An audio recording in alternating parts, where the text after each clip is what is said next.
Governance issues and the continent's business environment were on the agenda at this year's World Economic Forum on Africa. Joining me now to reflect on this year's meeting held last week in Kigali, Rwanda, is Portfolio Manager and Africa Specialist at Ashburton Investments. That's Paul Clark. Paul, thanks so much for your time today. So how would you rate this particular meeting? It's come and gone as these kinds of meetings go. How did it go?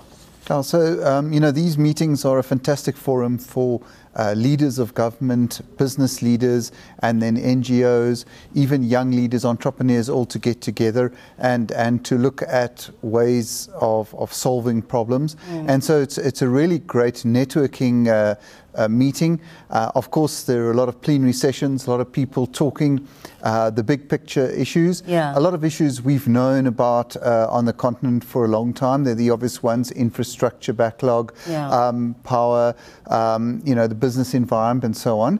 These are, of course, all improving over time, and so we've seen more and more power being generated on the continent, but they're still constraining growth.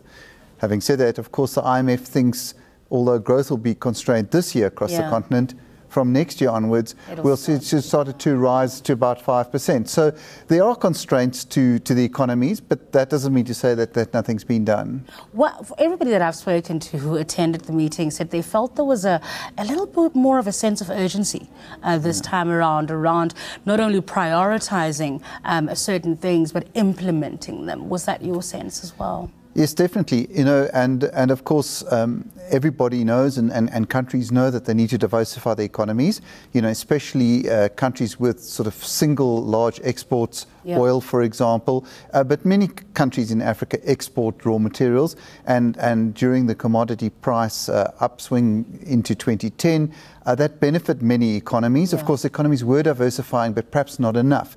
And so now that need has really come to the fore, and countries realize how much more important it is to diversify not just the economies, but then diversify the government's earning base, because the other parts of the economy can then start paying taxes. How do we gain that competitive edge, though? Because everybody's marketing themselves as, manufacturing hubs, industrialization hubs, and so on. As a continent, do we have that capacity?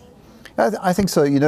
What we've started to see across the continent is bigger and bigger economies, and also some regionalization. The East African community is the best example at this stage, and they've been working at it quite hard and for quite some time.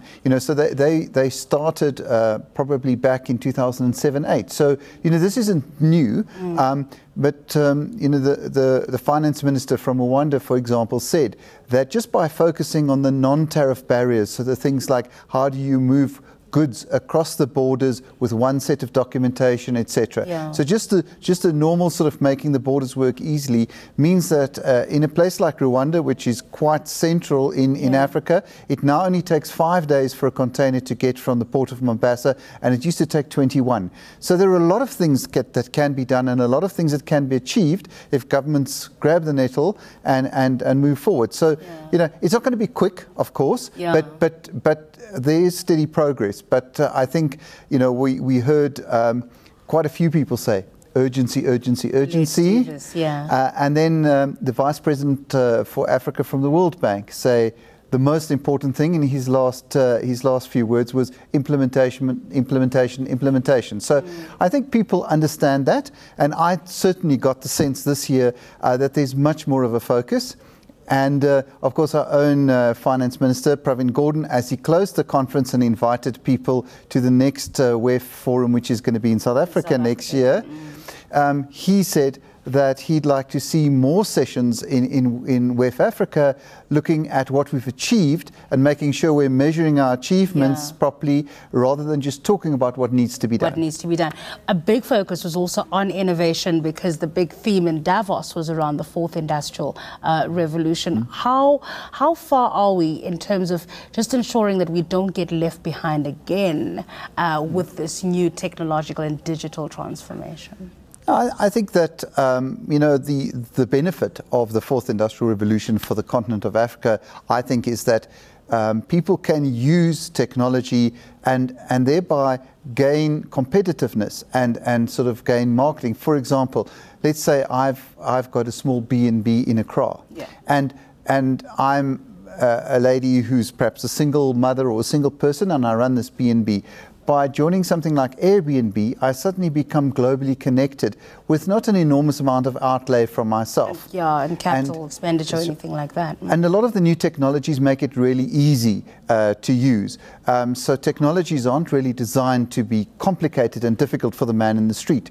So we're going to probably see a lot of those roll out. So in that sense, I think, whereas in Davos people are quite concerned about how many jobs might get lost, in Africa I think it'll create jobs. And it would help us leapfrog. Yes, quite a bit of what's already happened. To some extent as well, yes. And so I think, moving ahead, moving away from perhaps an older technology to a newer way of doing things, like we did with mobile technology, without having to roll out fixed line telephony first. We'll leave it there. Thanks for your time today. Paul Clark, Portfolio Manager and Africa Specialist at Ashburton Investments.